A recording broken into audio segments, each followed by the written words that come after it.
Et puis, il y a l'investisseur, comme J.D. Vance a qualifié Jared Kushner, supervisant le plan directeur. Steve Witkoff et Jared Kushner ont récemment été interviewés par Bari Weiss sur CBS News et ils ont parlé de ce plan directeur.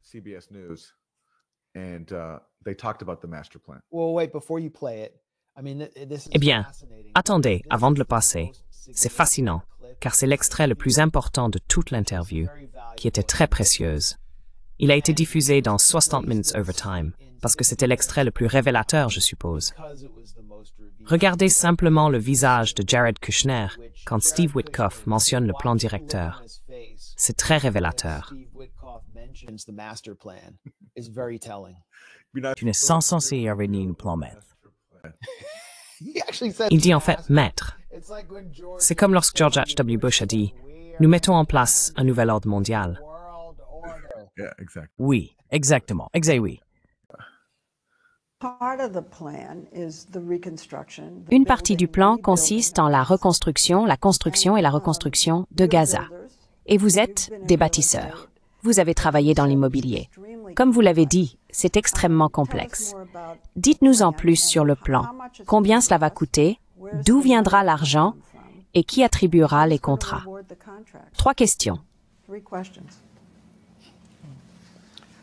Je pense avec cette race, Gordon. C'est quoi, beaucoup d'argent? Vous savez, les estimations tournent autour de 50 milliards de dollars. Ce sera peut-être un peu moins, peut-être un peu plus. Je pense que ce n'est pas une somme énorme dans cette région. Il y a des gouvernements qui vont intervenir. Donc, les pays du Moyen-Orient vont fournir l'argent? Vous verrez la participation européenne et ainsi de suite. Je pense que le début de ce plan consiste à comprendre comment le lancer. Et c'est sur cela que Jared et moi travaillons en permanence. La levée de fonds, selon nous, est la partie facile. Nous pensons que cela se fera relativement rapidement. Mais c'est le plan directeur, et nous travaillons avec un groupe de personnes qui élaborent des plans directeurs depuis 2 ans.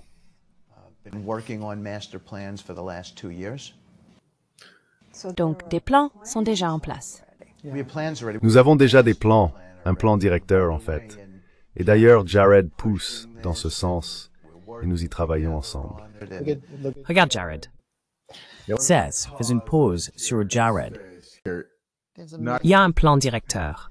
Je pouvais presque entendre un vieux morceau de Public Enemy qui en ferait un échantillon, comme le Bomb Squad. Il y a un plan directeur. Il y a un plan directeur.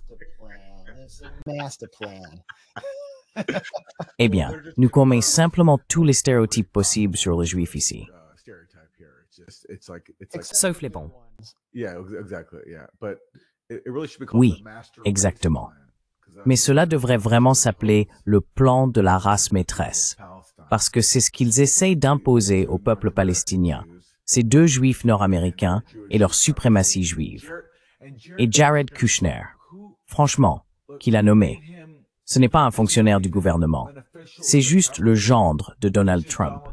Au moins, pendant le premier mandat, il avait un titre. Il n'en a même plus maintenant. Il était censé être sorti du gouvernement, mais tout à coup, il devient le nouveau vice-roi de Gaza. C'est l'investisseur, comme l'a appelé J.D. Vance, ou comme le dit Steve Witkoff, le type avec le plan directeur.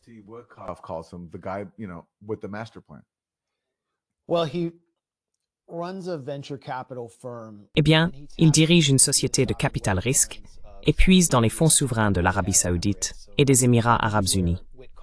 C'est donc peut-être de là que provient l'argent moyen-oriental de Witkoff, auquel il fait référence.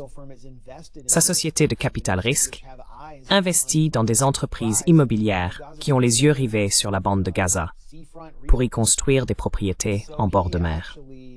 Il a même déclaré publiquement que Gaza avait un grand potentiel immobilier, et cela fait partie du plan directeur. Et Kushner a récemment évoqué ce plan directeur.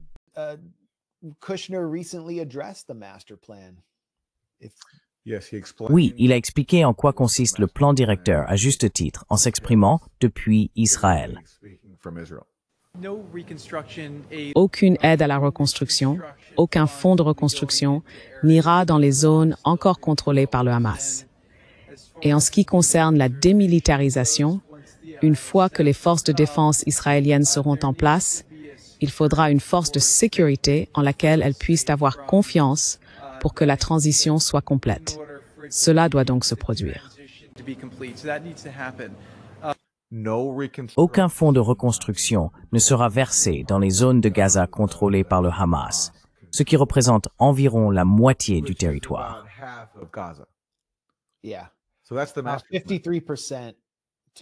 Oui, 53%, pour être précis.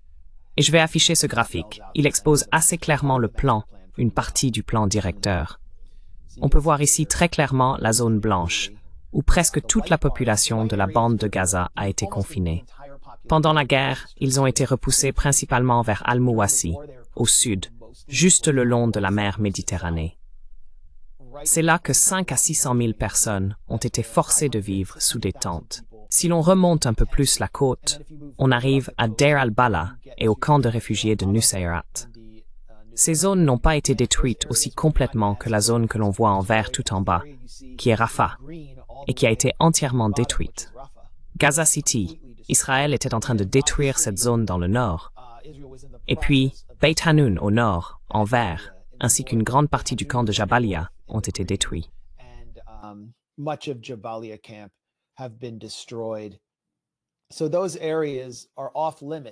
Ces zones sont donc interdites d'accès. Ce qu'Israël cherche à faire le long de la soi-disant ligne jaune, entre la zone blanche et la zone verte, c'est d'imposer une zone de tir. Ils ont tué des personnes qui tentaient de retourner récupérer leurs affaires dans les zones vertes. En même temps, ils mettent en place une série d'escadrons de la mort par l'intermédiaire de collaborateurs, Noswer, dont l'un est bien connu parce qu'il a réussi à devenir contributeur au Wall Street Journal et à Free Press. Yasser Abu Shabab, qui était auparavant un collaborateur ou un allié de l'État islamique à Gaza. Il a été renié par le clan Abu Shabab. C'est un trafiquant de drogue, un contrebandier. Et tous ces gangsters que vous voyez à l'écran volaient les marchandises entrant à Gaza afin de justifier le blocage de l'aide par Israël.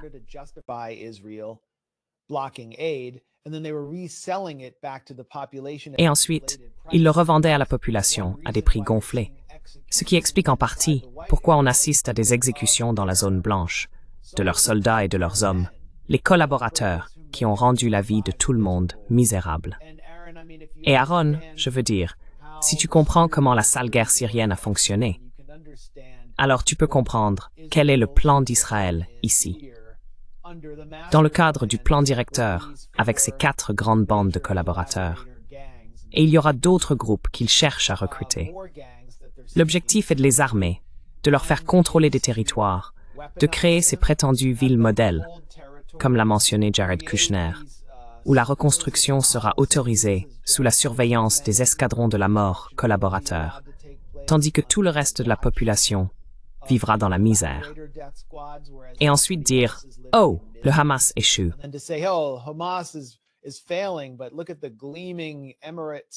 Mais regardez les villes étincelantes, sponsorisées par Emirates, que ces soi-disant modérés, les modérés arabes comme Yasser Abu Shabab, gèrent.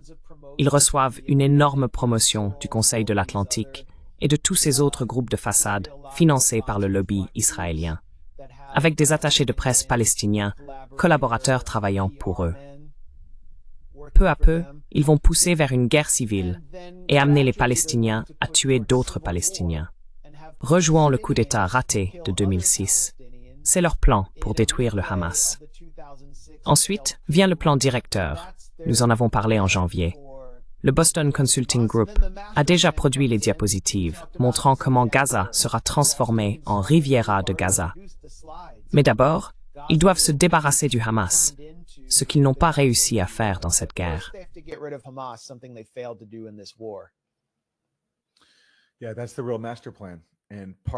Oui, c'est ça, le véritable plan directeur. Et une partie de ce plan consistait à laisser des gangs voler l'aide et en tirer profit, tout en accusant faussement l'UNRWA d'être complice du 7 octobre. l'UNRWA étant la principale agence d'aide des Nations Unies pour les réfugiés à Gaza. Ils l'ont accusé de mauvaise gestion de l'aide et l'ont forcé à fermer. Et la semaine dernière, les choses évoluent si vite qu'il est difficile de suivre tous ces développements. La Cour internationale de justice a statué qu'Israël n'avait présenté aucune preuve pour justifier son attaque contre l'UNRWA. Attaque à laquelle, bien sûr, tous les grands États occidentaux ont adhéré, menée par l'administration Biden puis Trump. Et entend-on encore parler de la Fondation humanitaire de Gaza, n'est-ce pas? Maintenant que cette phase du génocide est terminée, ou du moins suspendue, la Fondation humanitaire de Gaza a simplement fermé, rangé ses affaires. Qu'ont-ils réellement accompli? Parce que cela faisait simplement partie du plan, le but même, qui est de détruire le système d'aide existant, de justifier et de permettre un siège israélien, et de contribuer à renforcer les gangs qu'Israël utilise pour contrôler Gaza et promouvoir, comme vous l'avez dit, une guerre civile.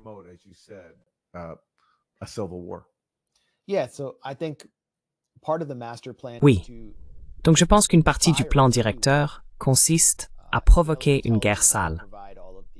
Les services de renseignement israéliens fourniront toute la logistique sur le terrain, ce qu'ils ont d'ailleurs fait sur le plateau du Golan pendant la guerre sale en Syrie, en travaillant directement avec Al-Qaïda. Ils ont des années et des années d'expérience dans ce domaine, remontant à la guerre civile libanaise, en collaborant avec la milice phalangiste qui a perpétré le massacre de Sabra et Shatila, d'ailleurs pendant un cessez-le-feu. C'est donc une partie du manuel israélien, et je pense que les collaborateurs palestiniens perdront. Ils ont perdu encore et encore, et la population palestinienne les rejettera, car elle est politiquement assez sophistiquée pour comprendre ce qui se passe.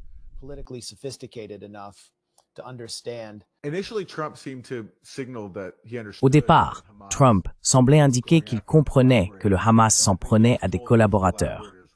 Mais ensuite, je pense qu'on lui a dit que ses collaborateurs travaillaient avec Israël, et tout à coup, il a menacé d'intervenir et d'attaquer le Hamas lui-même. Il a dit quelque chose comme « j'interviendrai s'il le faut », après qu'on lui a rappelé que les collaborateurs visés par le Hamas étaient en réalité des collaborateurs israéliens. Il a alors compris qu'il était de leur côté. Mais au début, il disait plutôt « oui, il s'occupe de quelques types louches, ça arrive ». Certaines personnes disaient que ses collaborateurs devraient être jugés par un tribunal. D'accord, mais quel tribunal? Israël a tout détruit à Gaza. Les universités sont détruites, les tribunaux sont détruits. Où est-on censé organiser un procès? Voilà ce qui se passe quand on détruit toute une société. On obtient ce genre de chaos, de combat et de règlement de compte.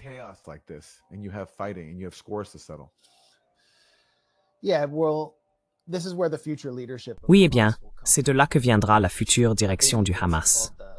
Je crois qu'on appelle cela la brigade Saham, la brigade de l'ombre. C'est l'un des éléments les plus importants du Hamas en ce moment. Ils opèrent un peu dans la clandestinité et traquent les collaborateurs. Et c'est, en fait, populaire, parce que les gens comprennent à quel point les collaborateurs ont détruit leur vie, non seulement au cours des 2 dernières années, mais depuis des décennies. Ils fournissent des renseignements qui permettent à Israël de bombarder des familles entières. Ils trahissent leur communauté et ils sont souvent eux-mêmes manipulés, soit par l'argent, soit par le chantage.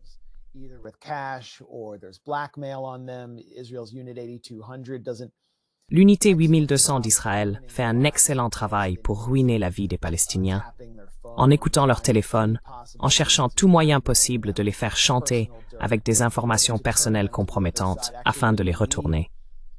En réalité, lorsque l'on quitte la bande de Gaza à Beit Hanoun, il y a une fresque avec des graffitis avertissant, ou, en fait, exhortant les Palestiniens à ne pas collaborer, à ne pas informer, car cela cause d'énormes dégâts sociaux. Toute personne appartenant à une communauté ciblée aux États-Unis sait à quel point la délation peut être destructrice. C'est donc un sujet sensible. Yahya Sinwar lui-même a été le chef de l'un des premiers bataillons de contre-espionnage du Hamas dans la bande de Gaza, et a été condamné à la prison à vie en Israël, 25 ans, parce qu'il avait personnellement supervisé la traque et l'exécution de 2 collaborateurs palestiniens.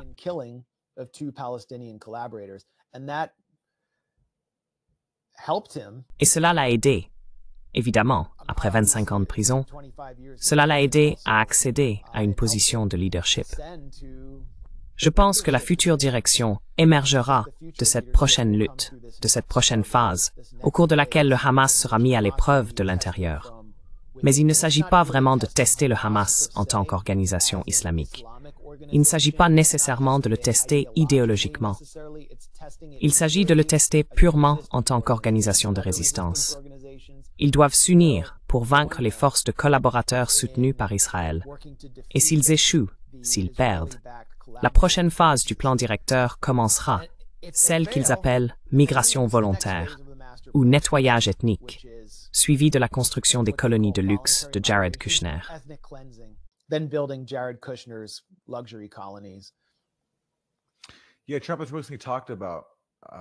Oui, Trump a récemment parlé du fait qu'il y a toutes ces terres dans la région. Il a dit qu'il y a des terres en Égypte, des terres en Jordanie, et c'est là qu'il veut que les Palestiniens aillent vivre. Donc il ne renonce pas à sa vision, qui est un nettoyage ethnique, exactement ce que veut aussi Israël. Et ils n'ont étonnamment pas réussi à l'accomplir en 2 ans de génocide. Personnellement, je pensais qu'ils y parviendraient, mais le peuple palestinien, cela témoigne de sa résilience. Ces gens, même au milieu des décombres, refusent simplement de partir. Ils refusent d'être chassés de leur patrie.